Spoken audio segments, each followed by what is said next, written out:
অন্যতম শ্রেষ্ঠ সন্তান। শহীদ দিবস ও আন্তর্জাতিক মাতৃভাষা দিবস উপলক্ষে নাটোরের বড়াই গ্রামে 6 দিনব্যাপী অমর 21শে বইমেলায় আলোচনা সভা ও মনোজ্ঞ সাংস্কৃতিক অনুষ্ঠানের মধ্য দিয়ে শেষ হয়েছে। বুধবার সন্ধ্যায় নাটোরের বড়াইগ্রাম উপজেলার রাজাপুর উচ্চ বিদ্যালয়ের মাঠে 21শে গ্রন্থাগার রাজাপুর হাটের আয়োজনে 6 দিনব্যাপী অমর 21শে বইমেলা ছিল শেষ দিন। 21শে বইমেলা বাস্তবায়ন পরিষদের সম্মানিত সভাপতি শাহাবুদ্দিন মণ্ডলের সভাপতিত্বে এ সময় উপস্থিত ছিলেন বিএনপির চেয়ারপারসন বেগম খালেদা জিয়ার উপদেষ্টা হাবিবুর রহমান হাবিব, নাটোরের বড়াইগ্রাম উপজেলার নির্বাহী কর্মকর্তা লাইলা জান্নাতুল ফেরদৌস, বড়াইগ্রাম উপজেলা বিএনপির সাবেক যুগ্ম আহ্বায়ক শামসুল আলম রনি সহ সরকারি কর্মকর্তারা। আলোচনা সভা শেষে এ সাংস্কৃতিক অনুষ্ঠান অনুষ্ঠিত হয়। সাংস্কৃতিক অনুষ্ঠানে গান পরিবেশন করেন জনপ্রিয় কণ্ঠশিল্পী মনির খান। সরকার বিদায় নিতে বাধ্য হবে, ইয়া দলীয় গঠনতন্ত্রকে ধ্বংস করেছে, দেশের সংবিধানকে পদদলিত করেছে।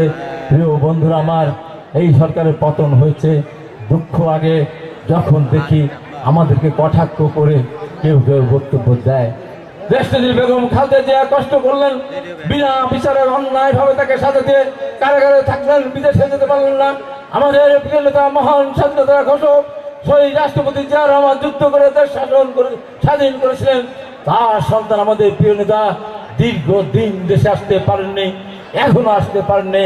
একের পর এক মিথ্যা মামলার সাজা দেওয়া হয়েছিল। অথচ সেই বিদেশ থেকে দলকে সংগঠিত করার পাশাপাশি বৈষম্যবিরোধী আন্দোলনের সময় পিছন থেকে এমন কোনো কর্ম নেই আন্দোলনকে এগিয়ে নেওয়ার জন্য যিনি সহায়তা করেন নাই। অথচ আজকে সব কিছুকে অস্বীকার করা হচ্ছে।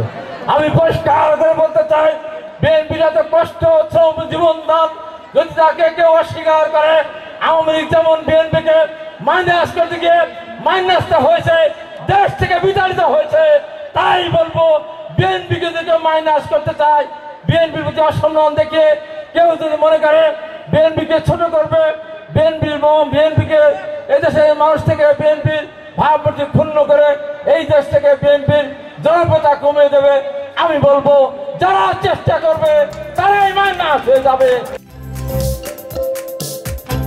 Kamrul Islam, the news Bangladesh, national desk.